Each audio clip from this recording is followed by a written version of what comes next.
John thought he was just dealing with bedbugs. Every morning, new bites, unbearable itching, no signs of insects. But when the truth was finally uncovered, it was something far worse than he ever imagined. Stay till the end to find out what horrifying secret was lurking in his home.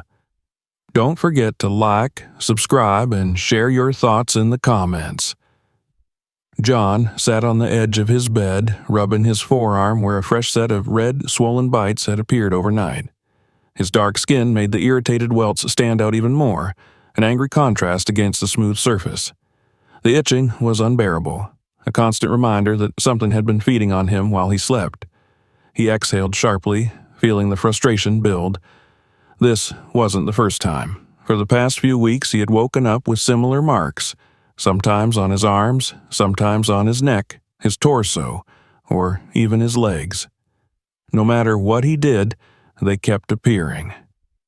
At first, he dismissed it as an allergic reaction to something he had eaten, or maybe a new detergent. But when the itching persisted and the bites became more frequent, he knew he had to take action. His first thought was bedbugs. The idea made his skin crawl. He had read horror stories online about infestations that took months to eliminate. Without wasting time, he stripped his bed completely, pulling off the sheets and the mattress cover, searching for the telltale signs, tiny black droppings, blood stains, or even the bugs themselves. But there was nothing. The mattress looked clean, the seams unmarked. Determined to get rid of whatever was causing the bites, John took drastic measures. He washed all his bedding in scalding hot water, vacuumed every inch of his bedroom, and even sprayed insecticides along the baseboards and corners. The smell of chemicals filled his apartment, but he didn't care. That night, he slept with the faint hope that he had solved the problem. The next morning, his arms were covered in fresh bites.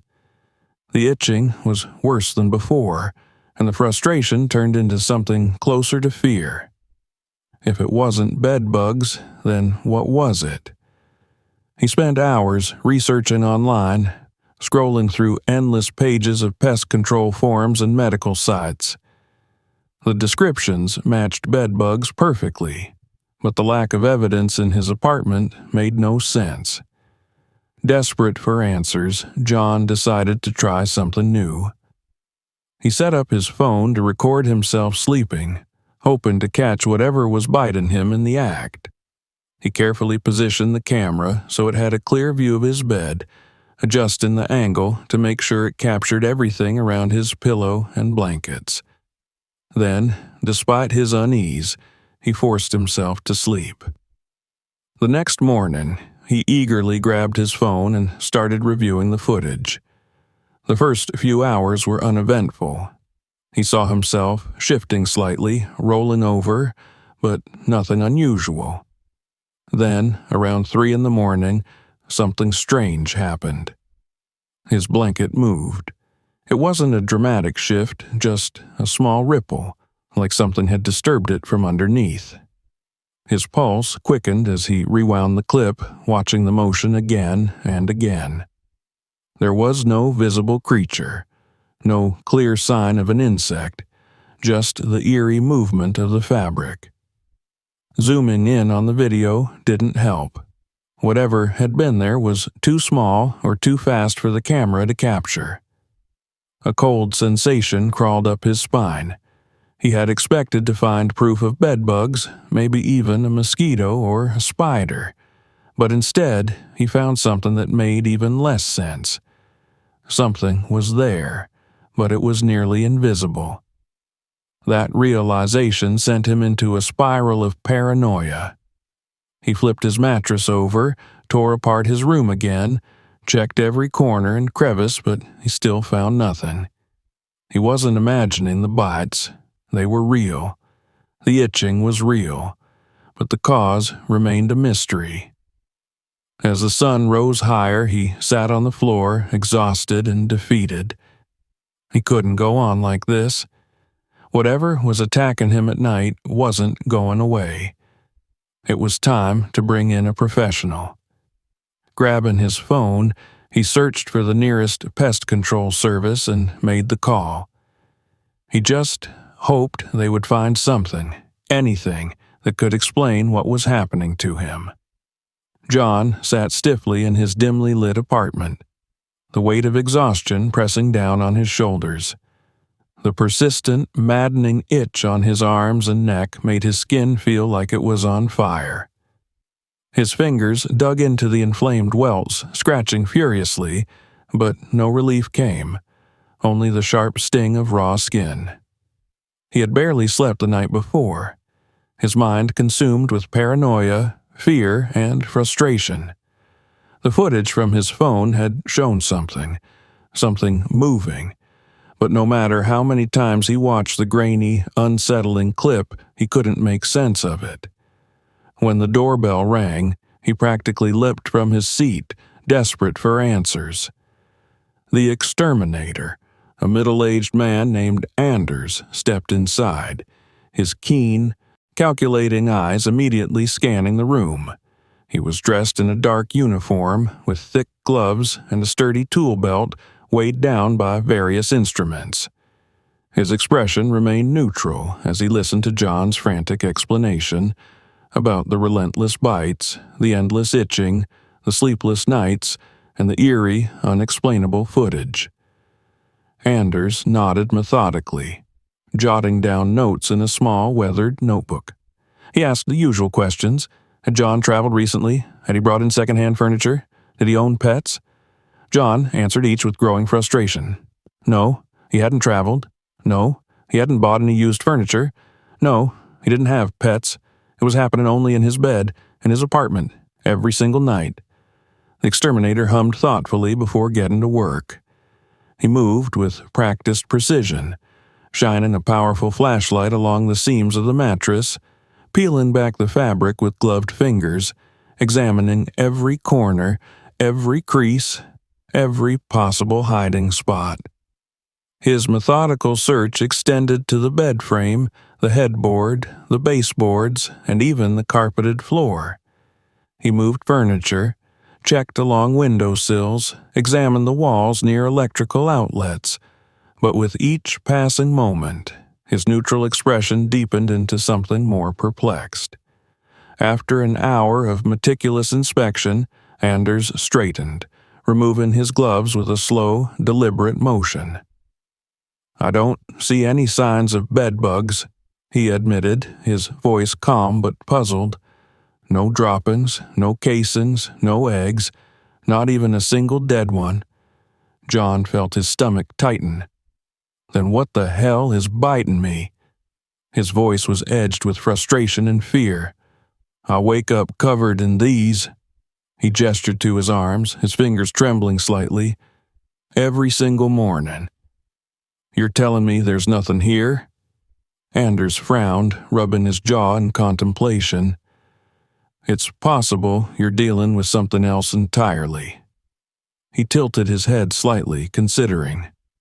"Could be fleas, even though you don't have pets. Maybe mites, though those usually need close contact with an infected source. Could even be some sort of allergic reaction, but..." His gaze flickered over John's inflamed skin. "These don't look like hives." John's patience was wearing thin. His heart pounded, his temples throbbed. "Then what do I do? I can't just keep waking up like this, man. It's driving me insane." Anders exhaled, glancing at his notes before tapping the pen against his clipboard. "I can set up some professional-grade traps tonight. If anything's crawling around, we'll catch it. We can check them in the morning." A flicker of hope surfaced in John's exhausted mind. Maybe this would finally confirm what was happening. He nodded, running a weary hand down his face. "Fine. Do it." Anders worked efficiently, setting up a series of discreet but highly sensitive traps around the bed, near the walls, and under furniture.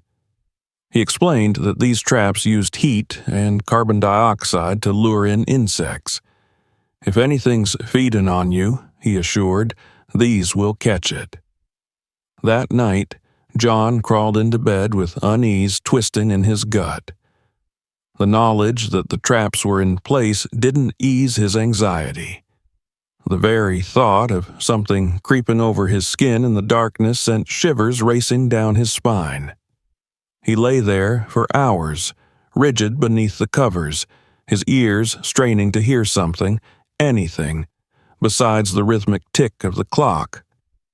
Eventually, exhaustion won, dragging him into an uneasy sleep. Morning came sluggishly, the weak sunlight filtering through his curtains. John barely felt the grogginess of waking before he was throwing off the blankets and rushing to inspect his arms. His breath caught in his throat. More bites. New ones. Red, swollen, angrier than before. The itching was unbearable.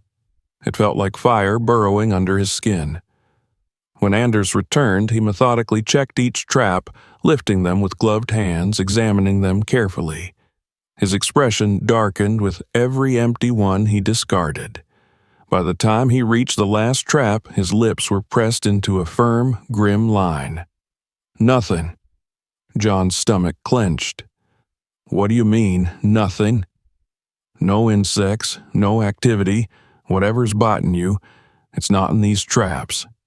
Anders' voice carried an unsettling edge. He hesitated, choosing his next words carefully. This doesn't make sense.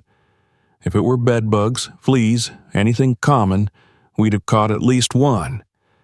He looked up, his brow furrowed. John, you might want to see a doctor.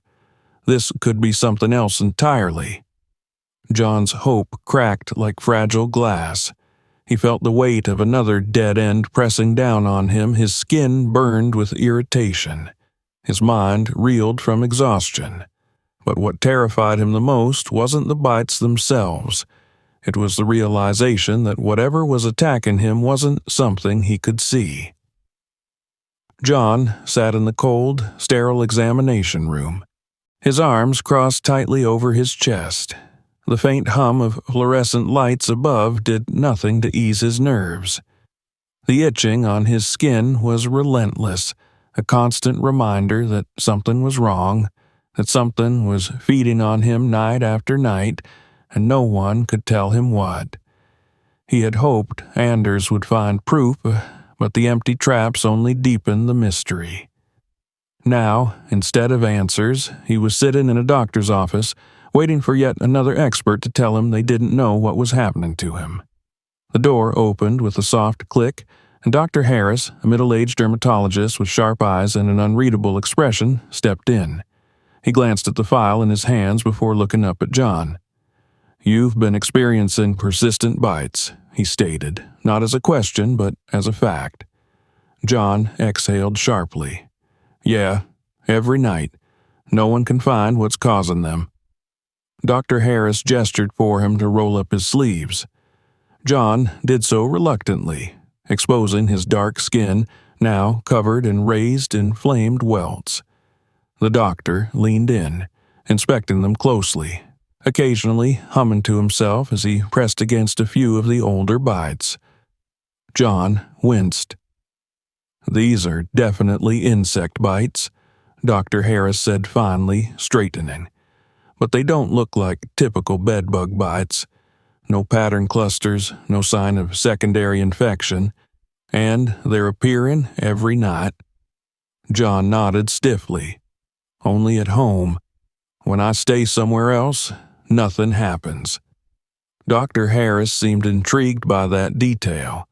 He grabbed a pair of latex gloves and ran his fingers lightly over the most recent set of bites. "Have you noticed any swelling beyond the immediate area? Fever? Headaches?" John shook his head. "Just the itching, and the fact that I'm losing my damn mind." Dr. Harris offered a thin, knowing smile. "Let's take a sample." He grabbed a scalpel and carefully scraped a bit of skin from one of the freshest wounds before placing it into a small vial. I'll send this for biopsy. If it's an allergic reaction, we'll know. If it's an infection from an insect, we might find some residual traces of saliva or venom. John sat back, clenching his jaw. And if it's neither? Dr. Harris hesitated. Then we're back to square one. John sighed, rubbing a hand over his face. He didn't have the patience for another dead end. He needed an answer, not another vague possibility. How long until the results come back? A few days, Dr. Harris replied. In the meantime, I'll prescribe a stronger antihistamine for the itching. It won't stop the bites, but it might make them more bearable. John took the prescription without much enthusiasm, tucking it into his pocket. Before he could leave, Dr. Harris spoke again. You should also consider consulting an entomologist. John frowned. A bug specialist? The doctor nodded. Dermatology can only go so far. If this is something more unusual, an entomologist might be able to identify it. John clenched his teeth, resisting the urge to snap. He was tired of being passed from one specialist to another, tired of feeling like a case study no one could solve. But deep down, he knew Dr. Harris was right. The next few days crawled by in agonizing silence. Every morning, John woke up with new bites. The itching intensified, spreading to places that had never been affected before. His ribs, the back of his neck, even the sensitive skin behind his knees. The antihistamines dulled the irritation, but they didn't stop the bites from coming. When the call finally came, he answered it before the first ring had even finished. Mr. Carter, Dr. Harris's voice came through, steady but cautious. I have your biopsy results. John's grip on the phone tightened. And there are traces of insect saliva in the wound samples, the doctor said slowly. It confirms that something is, in fact, biting you. John's blood ran cold.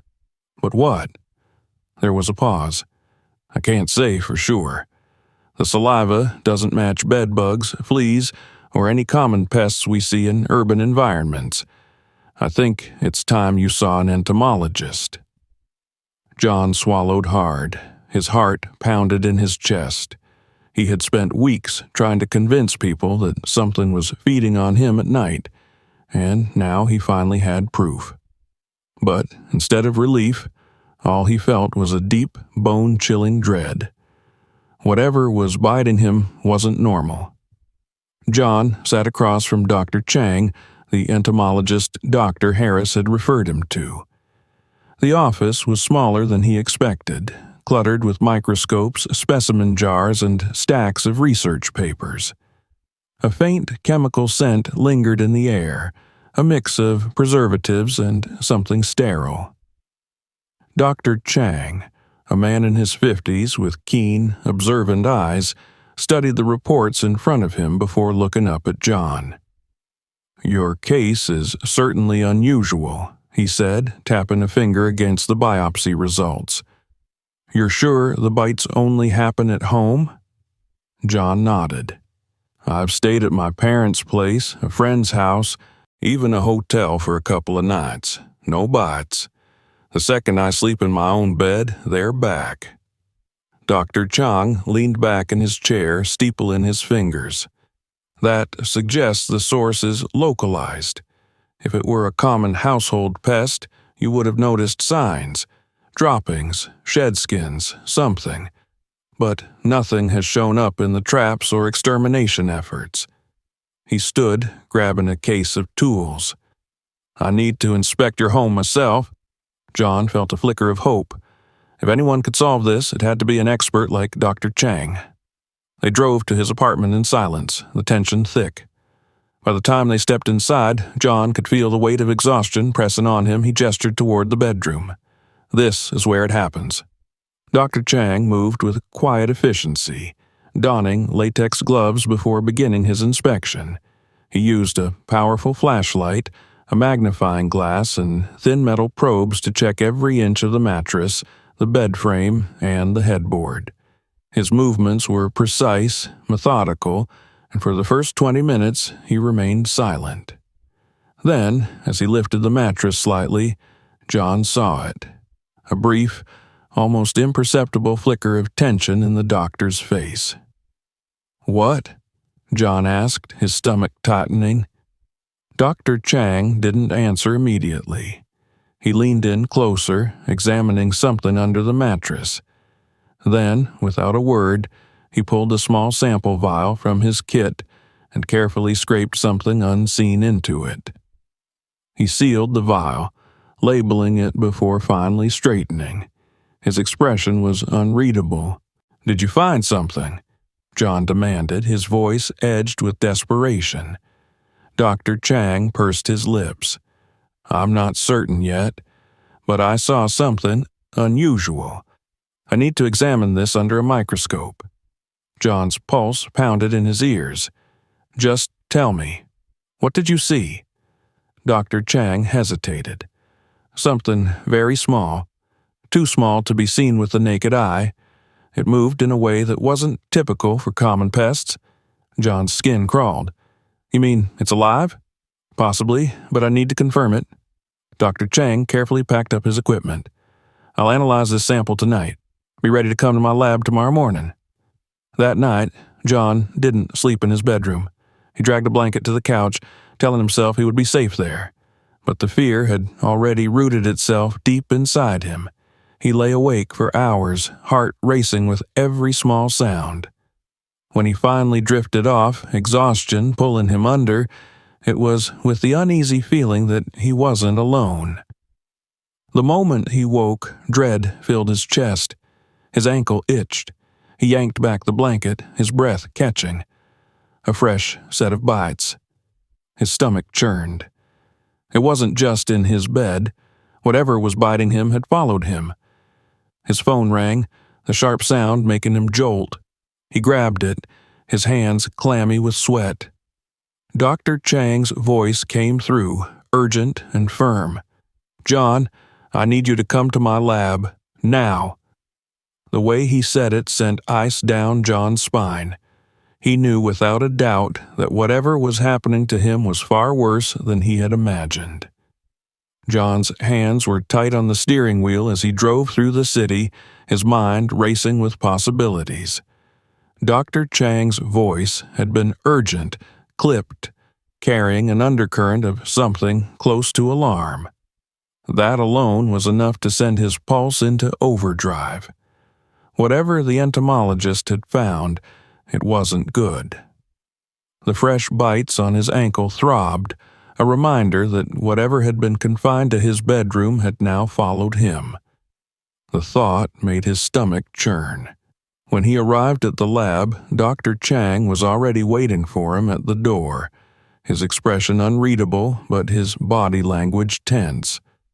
Without a word, he led John inside, down a narrow hallway that smelled of chemicals and something metallic. They entered a sterile-looking room filled with high-powered microscopes and rows of carefully labeled sample containers. On the counter, a small glass slide sat under the largest microscope. Dr. Chang gestured toward it. "Look." John hesitated for only a moment before stepping forward, his breath shallow as he peered into the eyepiece. At first, all he saw was a blur, tiny, dust-like particles against the slide's surface. Then, as his eyes adjusted, he saw movement. His throat tightened. The creatures were almost too small to see, their bodies thin, elongated, with multiple pairs of legs that moved in a disturbingly synchronized manner. They weren't rounded like bedbugs or fleas.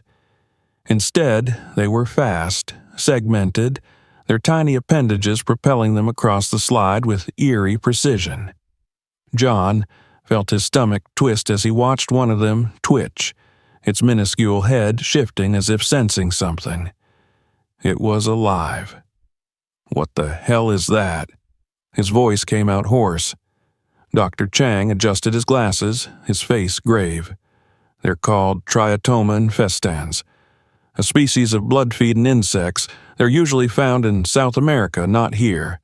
But these," he exhaled sharply, "these are different, smaller, more adaptive. I've never seen them this size before." John pulled back from the microscope, his heartbeat hammering against his ribs. "You're saying these things have been biting me?" Dr. Chang nodded. "Yes, and not just biting you. They've been living in your home, probably in your bed frame, maybe even in the walls. They nest in cracks and crevices, come out at night to feed, then disappear before morning. That's why the exterminator found nothing. They're almost impossible to detect without specialized equipment." John felt the blood drain from his face. He thought back to the empty traps, the countless searches, the nights spent tearing apart his room in vain. All that time, these things had been there, waiting, crawling over him while he slept, feeding on him. His skin burned with phantom sensations, the overwhelming urge to claw at himself, to scrub his body raw. "Are they dangerous?" He forced the words out, barely able to steady his voice. Dr. Chang hesitated, and that hesitation alone sent a fresh wave of panic crashing over John. "They can be," he admitted. "Their bites introduce saliva into the bloodstream, which can cause severe allergic reactions in some cases. More concerning is the fact that Triatoma species are known carriers of diseases. Chagas disease, for example. It's rare here, but if these insects have mutated—" He trailed off, shaking his head. "We need to get you tested immediately, and we need to eliminate them from your home before this spreads." John swayed slightly, gripping the edge of the counter to steady himself. "How the hell did they even get there?" Dr. Chang exhaled, running a hand over his face. "Imported furniture is my best guess.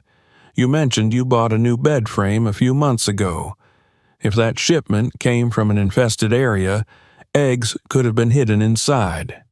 They hatched, multiplied, and adapted to their new environment. You became their primary food source." John's stomach twisted painfully. He thought back to the warehouse where he'd purchased his furniture, the way the sales clerk had reassured him it was high quality despite the discount. Had he unknowingly brought these things into his home himself? Dr. Chang placed a reassuring hand on his shoulder. "We need to act fast. I'm calling in a specialized team to handle this. Regular extermination won't work. These insects are too resilient. We'll need a combination of extreme heat treatment and chemical fumigation to ensure they're eradicated." John barely heard him. His mind was stuck on a single, horrifying thought. He had been living with these things for months, breathing them in, letting them crawl over him, letting them feed on him. The weight of it made his knees feel weak. Dr. Chang's voice cut through his spiral. "Listen to me, John. We caught this early. You'll get tested, and we'll handle the infestation. But you can't go back there until it's completely cleared." John nodded numbly. He wasn't sure if he ever wanted to go back. Hours later, his apartment was swarmed with a team in full protective gear. He stood outside, watching as they moved with military-like precision, sealing off rooms, setting up equipment. The air smelled sharp, chemical. He knew the process would be extensive, that they would destroy and replace most of his furniture. He didn't care. He wanted it gone. All of it. By the time the extermination was complete, his home felt like a different place. The walls had been scrubbed, the floors deep cleaned, the bed frame incinerated. Dr. Chang confirmed that the infestation had been successfully wiped out. A week later, John sat in the doctor's office, waiting for his final test results. The bite marks were healing, fading into scars, but the psychological scars remained. When Dr. Harris finally entered the room, his expression calm but serious, John held his breath. "You're clear," the doctor said. "No infection, no disease transmission. You got lucky." John exhaled, his entire body sagging in relief. But even as he left the office, even as he walked into his newly sanitized apartment, he knew one thing for certain. He would never sleep the same way again. Every night, something was biting John. No bedbugs, no fleas, no signs of any pests, but the bites kept appearing. When he finally uncovered the truth, it was beyond anything he could have imagined. Watch till the end to find out the terrifying secret. Don't forget to like, subscribe, and share your thoughts in the comments.